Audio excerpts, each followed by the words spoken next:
Армысыздар оқушылар. Қазақстан тарихы пәнінен жаңа нұсқаларды талдау номер 2 сабағына қош келдіңіздер. Алдымен сіздерді ұбт қаңтар ұбтының басталуымен шын жүректен құттықтаймын. Осы ұбтда сіздерге жоғарғы балл жинауға тілектеспін. Ал ендеше екінші сабақта біз не айтамыз? Алдымен алдыңғы сабақта біздің кейбір оқушыларда мұндай сұрақтар болды. Мысалға, контекстті сұрақтар 15 сұрақтың ішіне кіре ме деген. Жауабы иә.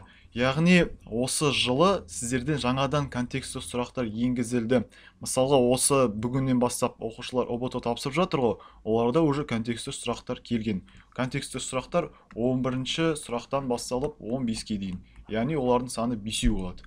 Сіздерге определенный текст береді, соған байланысты жауапты табу керексіздер. Кеттік. Бүгін, яғни біз талқылап жатқан сұрақтар анық ұбт-да келеді ма дейді. Оқушылар, сразу айтайын, ұбт-дан келетін сұрақтарды ешкім білмейді. Яғни, мысалға сіздерге бір мындай мысал келтірейін. ұбт-да Қазақстан тарихынан жылына 800 сұрақ енгізіледі дейік, новыйдан. Мысалға айтып отырмын. Соның 50% негізінен жыл сайын өзгеріп отырады. Яғни 400 сұрақтай бұл жаңадан енгізілетін сұрақтар. Ол бұрында сондай болған, бұрынғы кездерде. Қазіргі уақытта біз қандай болатынын әлі білмейміз. Соған байланысты сіздер әр тақырыпты дұрыстап өту керексіздер. Қандай сұрақ келетінін ешкім білмейді. Ол былайша айтқанда лотерея сияқты. Сіздерге мына сұрақ келді ма, мына сұрақта келмеуі мүмкін. Соған байланысты әр тақырыпты анық өткен жөн. Ал осы жылы, мысалға, сіздерге алдыңғы сабақта кітаптар тізімін бергенмін. Алдыңғы сабақтан көрсеңіздер болады. Сонда 10-шы, 11-ші сыныптар өзгерді дедік. Жаңадан кітаптар шыққан 2020-2019 жылдары. Ол кітаптарда, мысалға, экономика жағынан, әлеуметтік жағынан сұрақтар болып қалып, олар келуі мүмкін бе деген сияқты жаңа сұрақтар талқыланып жатыр. Оны біз анықта айта алмаймыз. Сондықтан да осындай үйрететін, яғни сұрақты талқылайтын видеоларды көрген жөн, және де тақырыптарды оқыған дұрыстап керек. Ал кеттік енді. Бүгінгі сабақта біз, мысалға, алдыңғы сабақта біз алдыңғы жылы қаңтардың 2021 жыл келген сұрақтар талқылап жатырық. Бүгінгі сабақта, бүгін біз осы 25 күні тапсырған оқушылардың, яғни былайша айтқанда слив сұрақтарды талқылаймыз. Бүгінгі шыққан сұрақтар, новый сұрақтарды, және де алдыңғы жылғы наурыз айында тапсырған, яғни мартовский енті мен одан кейінгі майский, яғни мамырда тапсырған оқушылардың сұрақтарын талқылаймыз. Яғни жаңадан келген сұрақтар, оның келу ықтималдылығы өте жоғары. Себебі бұл біз талқылап жатқан сұрақтар алдыңғы жылғы және бүгінгі осы жылғы сұрақтар болып табылады. Ана 2015-2018 сұрақтар емес жылғы. Ендеше бастайық. Бүгінгі келген сұрақ, мысалға, 940-1212 жылы өмір сүрген мемлекет дейді. 942 деп кейбір кітаптарда келеді. Бұл мемлекет бізде Қарахан мемлекеті. Қарахан мемлекеті, былайша айтқанда, Қазақстан Жетісу аймағында өмір сүрді бастапқы кезде. Ол осы Қазақстанның ең ерекшелігі, Қазақстан жерінде алғашқы ислам дінін қабылдаған мемлекет болады. Ислам дінді алғаш рет қабылдаған ислам дінді. Кеттік келесі сұрақ. Бағыштау дәстүрі қай дәуірге тән дейді. Бағыштау бұл деген бізде орысша инициация деп аталады, немесе осылай да келеді. Бағыштау ол бізде, сіздерге былай түсіндірейін. Так. Мысалға, бір бала болсын, бір бала, жасы 13-те. Осы баланы жоғарғы жасы үлкен адамдар, жігіттер келеді де, мысалы 18, 19, 20 одан үлкен.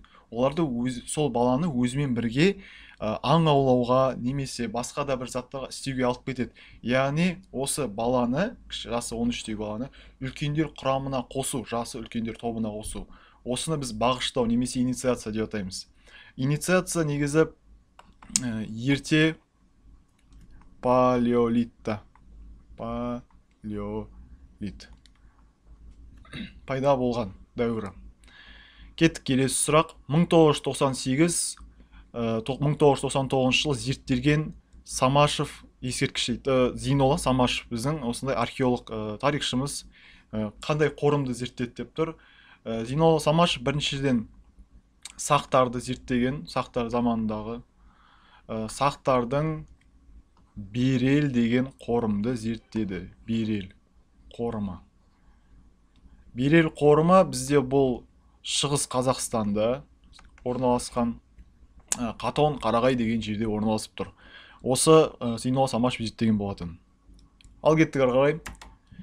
Чехослав корпусы оқиғасының басталуына себеп болған оқиға деп тұр. Бұл оқиға Чехословакияда болды.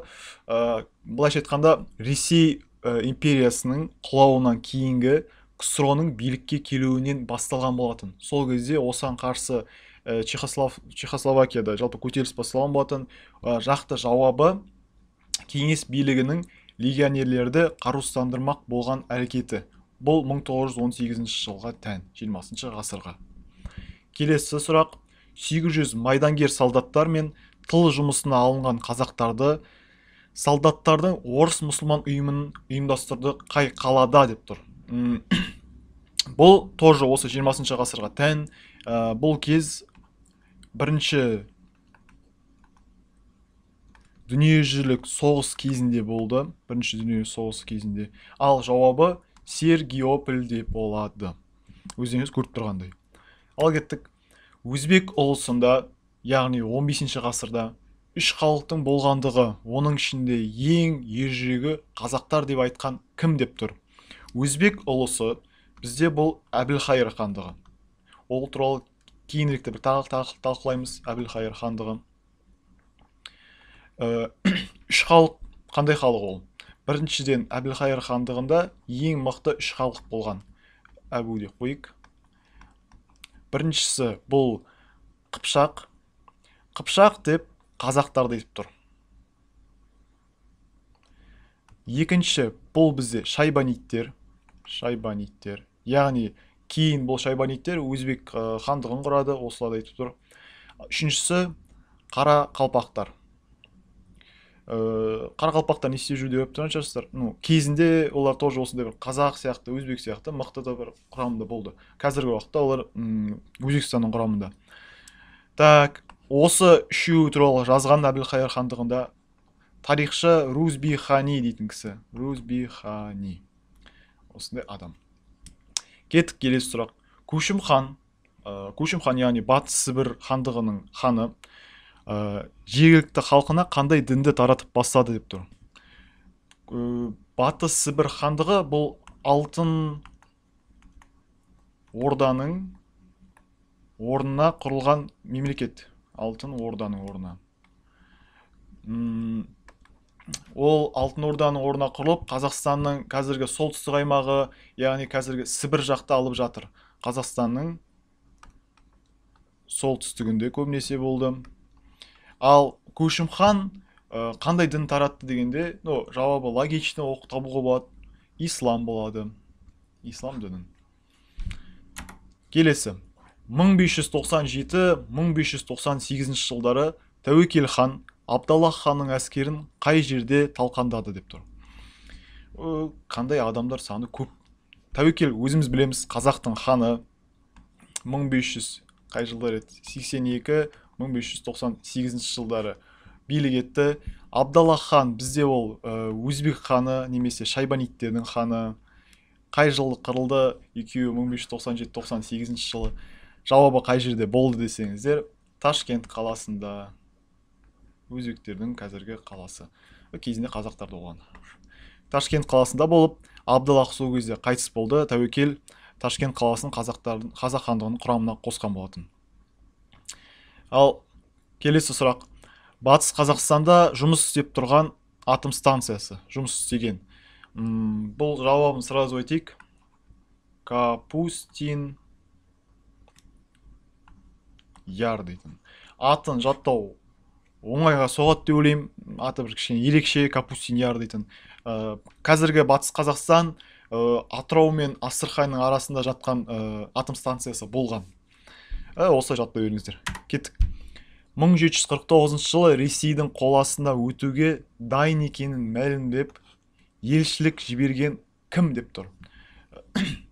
Бұл жауабы Төле би. Болды. Солай жаттай беріңіздер. Төле би. Ұлы жүздің биі, өздеріңіз білесіздер, кезінде Тәуке хан орнына қойып кетті. Қойған орнына. Әбу Райхан әл-Бирунидің еңбегі. Бұрынғы ұрпақтар ескерткіші. Бұл тоже көп таралатын сұрақ, кезінден келе жатқан осындай сұрақ болып табылады. Қадырғали Жалайыри Қосымұлының еңбегі. Біз алдыңғы сабақта осы кісі туралы, осы тарихшы туралы талқыладық. Естеріңізде болса, мен айтқанмын, Қадырғали Жалайыри бұл қазақтың тұңғыш тарихшысы. Оның кітабы, жылнамалар, жинағы немесе сұрақтарда оның арабша түрі келеді. Арабша түрі Жами ат-Таварих или Жамиғат ат-Таварих дейді. Бұл жылнамалар жинағы деген сөз. Сборник летописей. Ал кеттік. Қазақстан Республикасының тіл туралы заңы қашан қабылданды? 1997 жылдың 11 шілдесінде. Болды. Просто жаттаймыз. Тәуелсіздік туралы сұрақтарда көп кездеседі. Соның біреуі мысалға келген. Қарлық мәдениетіне тән дейді. Ата-баба әруағына табыну, оларға құрмет көрсету. Бір сөзбен айтқанда, ата-бабаның әруағын табыну ол әлі күнге шейін қазақтарда бар. Бұл қай дінге келеді десеңіздер, тәңіршілдік дініне келіп тұр.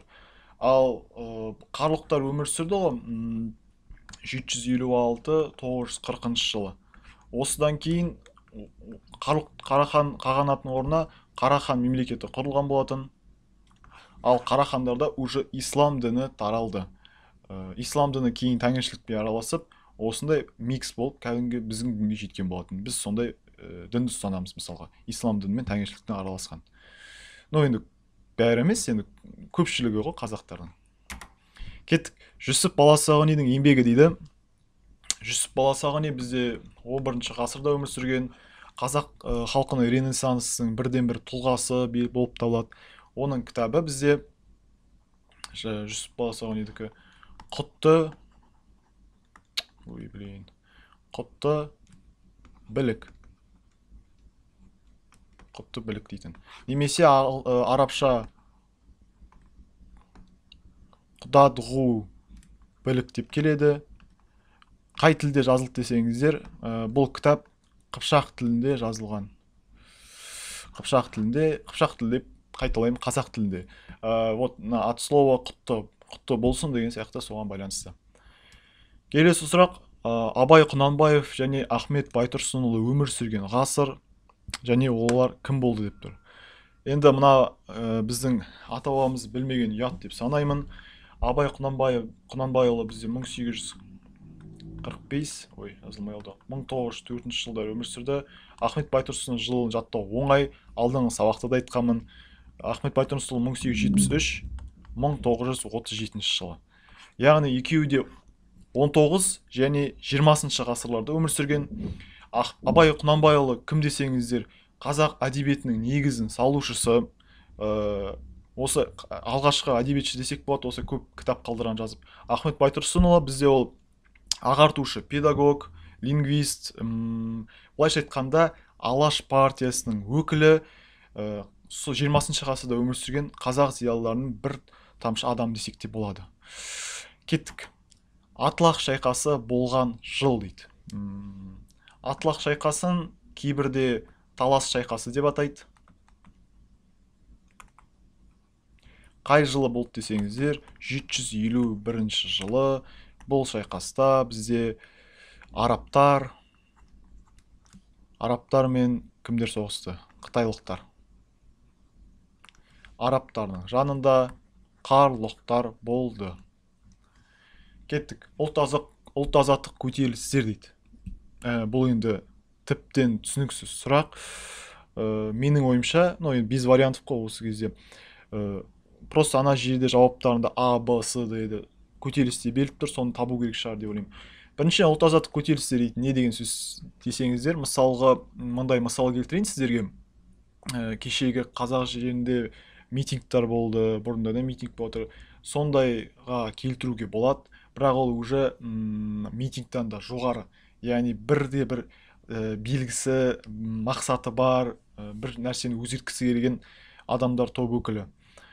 Қазақтың кеше митингімен де былай да салыстырмалы айтуға да болады, ұқсас. Ұлт азаттық көтерілістер кімдердікін білеміз? Көп, мысалға сырымдатылы бастаған ұлт азаттық көтеріліс, одан кейін Бөкей ордасында бізде Махамбет пен Исатай бастаған, үшіншісі Кенесары Қасымұлы бастаған ұлт азаттық көтеріліс, Кенесары Қасымұлы, одан кейін Жоламан Тіленшіұлы, сол сияқты көтерілістер көп.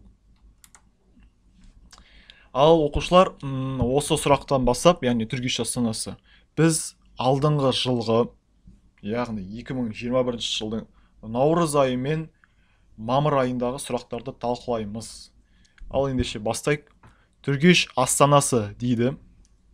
Түргештің астанасы, алдыңғы сабақта естеріңізде болса, біз түрік қағанаты, батыс түрік қағанаты туралы айтқанбыз. Біріншіден бізде түрік қағанаты болды. Түрік қағанатының орнына батыс түрік қағанаты құрылды. Батыс түрік қағанатының орнына Түргеш қағанаты құрылған болатын.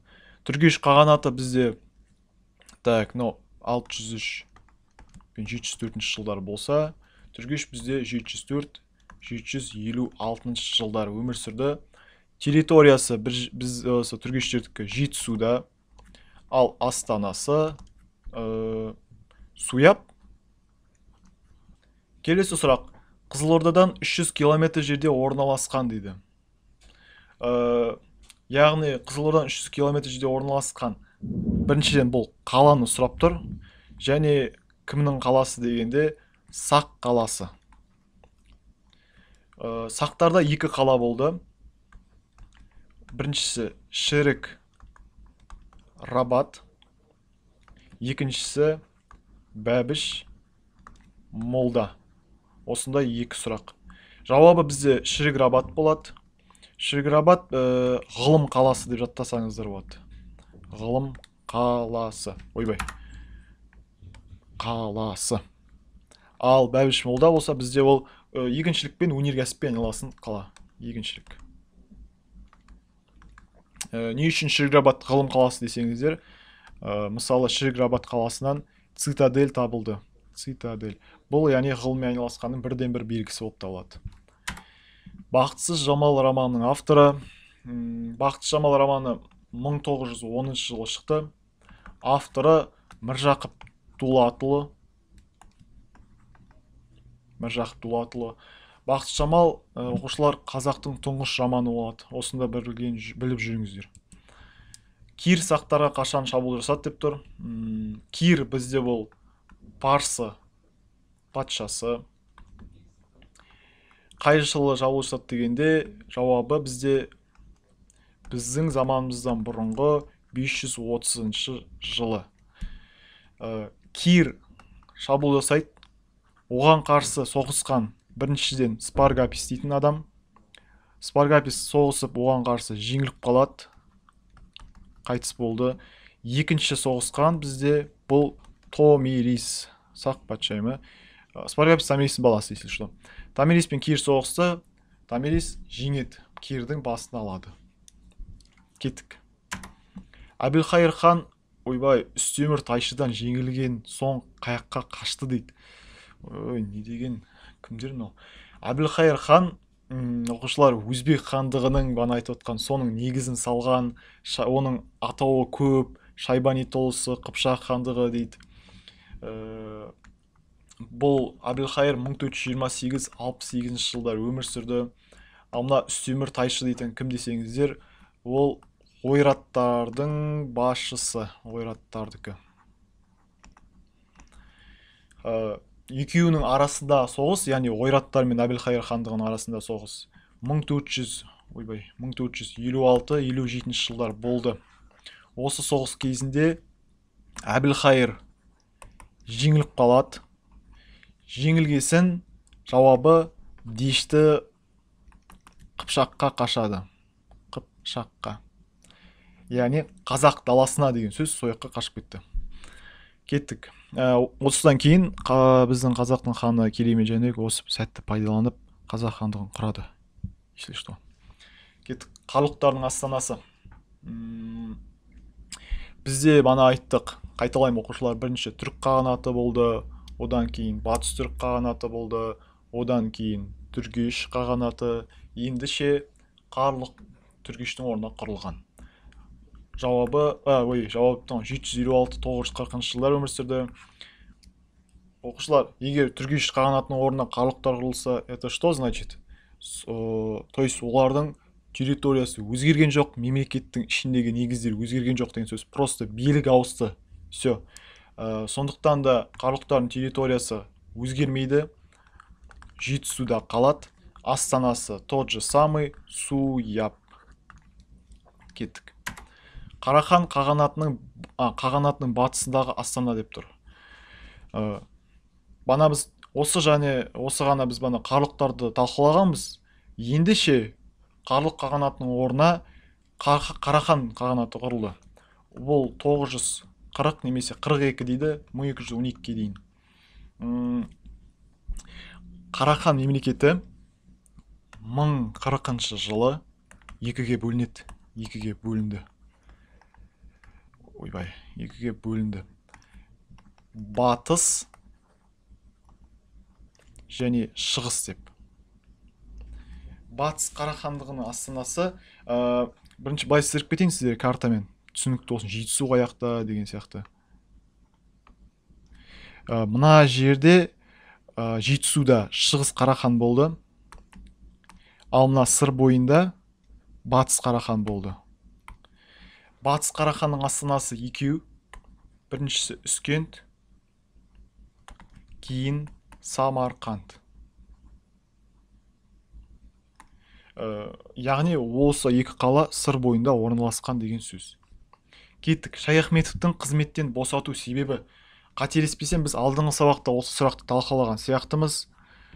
Мысалға, Шайахметовты біз айттық, бұл қазақ КСР орталық комитетінің алғашқы дептім ғой, бірінші хатшысы болған, яғни бір сөзбен айтқанда қазақ КСР-ның президенті болды. Шайахметов орнынан, Жұмабай Шайахметов атамыз орнын 1954 жылы босатты.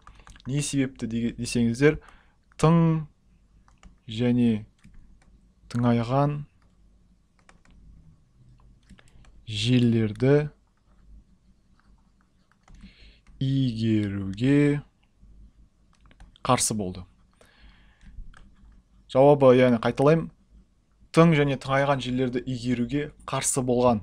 Яғни сол кездегі Хрущевке қарсы шығып, яғни Қазақстан жерінің егін егуге, онымен айналасуға, яғни пайдалануға рұқсат бермеді. Сол үшін орнынан босатты, яғни кете қой деген ғой енді Шайахметовке атамызға. Вот сондай болды. Кеттік. 2 мәрте Кеңес одағының батырын алған ұшқыштар. Алдыңғы сабақта мен осы сұрақтың жауабын толық айтпай қалдым. Сол үшін кешірім сұраймын. Жауабын осы жерінде исправить етеміз. Алғашқы айтып кететін бұл бізде Талғат Бигелдинов. Яғни жалғыз қазағымның атын ұмытып қойғанмын. Енді кешірсін енді. Кеттік. Келесі, одан кейін бізде Леонид Беда, Сергей Луганский және Иван Павлов дейтін осындай 4 кісі 2 мәрте Кеңес одағының батырын алған. 4-еуі де ұшқыш болды. Шәкәрім Құдайбердіұлының ұстазы, бұны сіздер әдебиет сабағынан да, тарих сабағынан білетін шығарсыздар деп ойлаймын. Шәкәрім Құдайбердіұлының ұстазы бізде Абай болды. Абай Құнанбайұлы. Исатай Тайманұлы және Махамбет Өтемісұлының көтерілісі болған жер дейді. Біріншіден, бұл көтеріліс 1836-38 жылы болды. Қай жерде болды десеңіздер, жауабы бізде Бөкей ордасында дейсіздер. Бөкей ордасы. Яғни бұл көтерілісі Бөкей ордасында немесе ішкі ордада болған көтеріліс деп атайды. Бастаған Исатай Тайманұлы, Махамбет Өтемісұлы, болған жер сол Бөкей Ордасында, яғни Қазақстанның батыс аймағында. Жошы 1207-1208 жылдар басып алды. Жошы хан бізде бұл Шыңғыс ханның үлкен ұлы. Бұл Шыңғыс хан осы кезде енді билікке келіп жатқан кезі. Осы жошыны бұл әрі қарай территорияны жалап алуға жібереді. Осы жылы 1207-1208 жылдары бұл дейтін Сібір халықтарын басып алады. Сібір халықтарын. Немесе нақты жауап бар. Екіншісі бұл Енисей қырғыздар деп келеді. Енисей қырғыздары. Қайсысы бар, соны белгілейсіздер. Негізі Сібір халық деп көп кездесетін. Семей полигонынан Семей, Петропавлдан бөлек зардап шеккен облыстар дейді. Бұл оңай сұрақ. Осын жауап бергенде просто Семей полигонына, яғни Семей қаласына жақын жатқан облыстарды белгілейсіздер. Мысалға, ең алғашқысы бұл Семей, одан солтүстіктегі Петропавл, одан бөлек Павлодар бар қасында жатқан. Шығыс жағында Өскемен болу керек. Содан кейін батыс жағында, орталық жақта бізде Қарағанды облыс жатыр. Яғни осының зардабы осы облыстарға тиген. Абай атамыз дүниеге келген жер.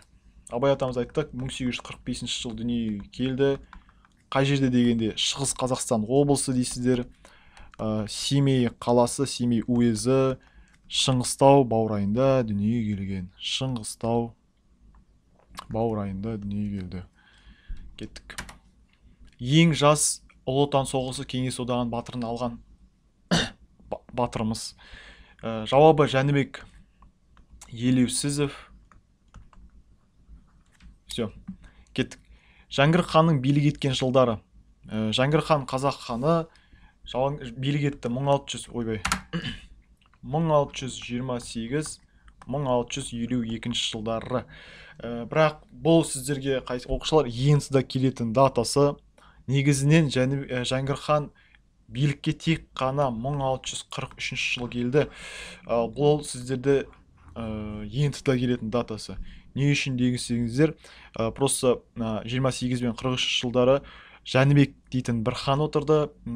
Ол хан қатты танымал емес, сол үшін Жәңгір ханды соған қоя салған. Бірақ негізі бұл қате ақпарат, сіздердің кітаптарыңызда солай кетіп қалған. Кеттік ал. Ерте темір дәуірінде Қазақстанда мекендеген тайпалық одақ дейді. Бізде темір дәуірінде, темір дәуірі екіге бөлінеді дедік. Ерте және кейінгі. Ерте темір дәуірінде бізде Сақ пен Сармат, ал кейінгі темір дәуірінде Үйсін, Қаңлы және Ғұн. Сіздерді ерте темір дәуірінде мекендеген тайпалық одақ, көбінесе Сақты сұрайды, алғашқы деп осы. Қытай тарихшысы Сыма Цзянның еңбегі деп тұр. Еңбегі жауабын просто дейік, тарихи жазбалар. Оның ішінде ол кітапта мына Үйсін мен Қаңлы туралы айтылған, оқушылар. Все, кеттік. Әл-Идриси ондағы шеберлер темірден ғажайып әдемі бұйымдар жасайды деп қай тайпалы туралы айтып дейді. Жауабы бізде қимақтар болады. Все, батыс түрік қағанатында жергілікті жердегі негізгі тірек дейді. Кішкене бір қиындатылған сұрақ негізі. Қиын болып көрініп тұр. Жергілікті жердегі негізгі тірек деп тұр. Жергілікті жер дейтін бұл бізде қала. Қаланың сол кезде әкімін қалай атады деп тұр. Осылай оңай келтіруге болады. Жауабы просто 3 әріп бек болды. Алтын киімді ханзада қай жерден табылды дейді. Алтын киімді ханзада, яғни алтын адамды, алғашқы алтын адам. Ол алтын киімді ханзада бізде Есік патша қорымынан табылды. Ол жасы, яғни ханзаданың 17-18-де. Тапқан бізде Кемал Ақышев. Ең алғашқы алтын адам. 1962-64 жылы Дінмұхамед Қонаев атамыз қандай істі атқарды дедік. Оқушылар алдыңғы сабақта да айттық. Дінмұхамед Қонаевтың билік еткен жылдары. Дінмұхамед Қонаев атамыз 1960-62 және 1964-86 жылдары билік етті. Яғни Қазақстанның бірінші хатшысы, яғни президент болған жылдары. Ал 62 мен 64 жылдары Қонаевты уақытша биліктен алып тастады. Ол кезде ол сол кездегі төраға, яғни зам болып жұмыс жасады. Төраға болып жасаған. Кеттік. Кенесарының жеке отрядын басқарған адам дейді. Бұл сұрағын тоже жауапқа қарайсыздар, варианттарға. Мысалға, жаңа елек бойында басқарған кім десе, жаңа елек бойында бұл Жоламан Тіленшіұлы болады. Жоламан Тіленшіұлы. Ал егер де сіздерден Амангелді Имановтың атасы деп келсе, Амангелді Имановтың атасы деп сұраса,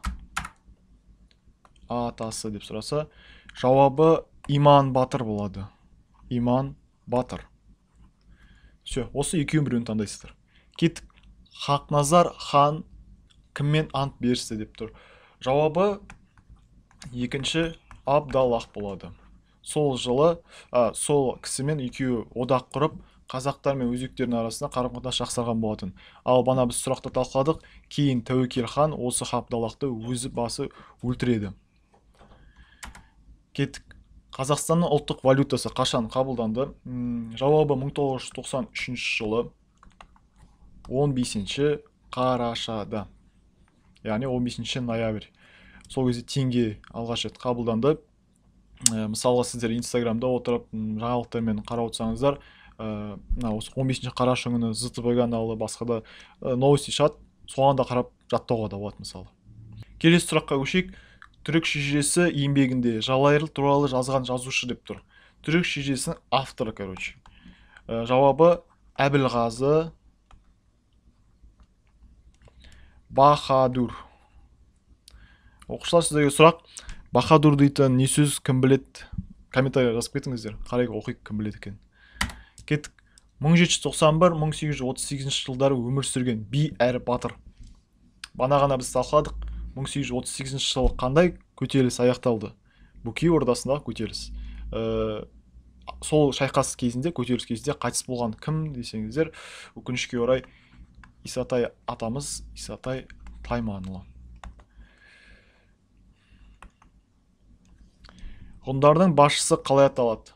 Бұл яғни базовый сұрақ, банальный, ең көп келетін. Жауабы Шань Юй болды. Рейхстагқа ту тіккен қазақ атамыз. Оны әр адам білуі керек. Рахымжан Қошқарбаев. Рахымжан Қошқарбаев. Бұл нақты дәлелденген факт. Орыс тарихшылар да өздері осыны факт деп жариялады мысалға. 1511 жылы хан тағына отырған кім дейді? Жауабы 1511 жыл бізде Қасым хан билікке келді. Қасым хан қай жылға десеңіздер 1518-ге дейін, немесе кейбір деректерде 23-ге дейін деп келеді.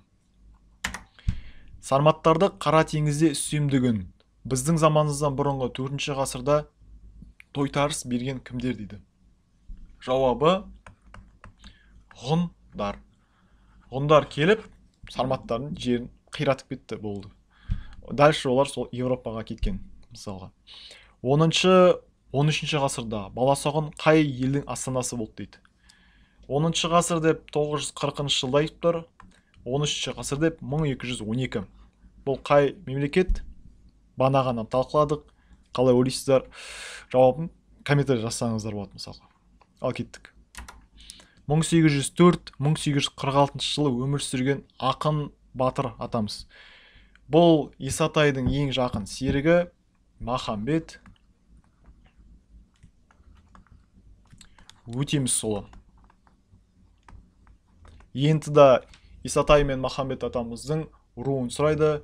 Руы бізде Жайық Беріш. Яғни Беріш руының ішіндегі жайығы деген сөз. Кеттік. 776-840 жылдары қимақтар өмір сүрген аймақ.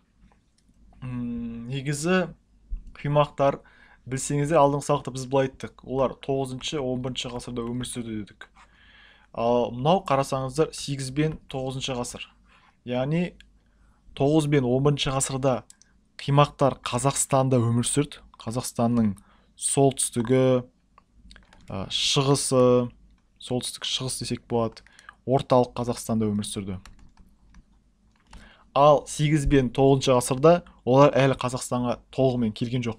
Жауабы Батыс Алтай болады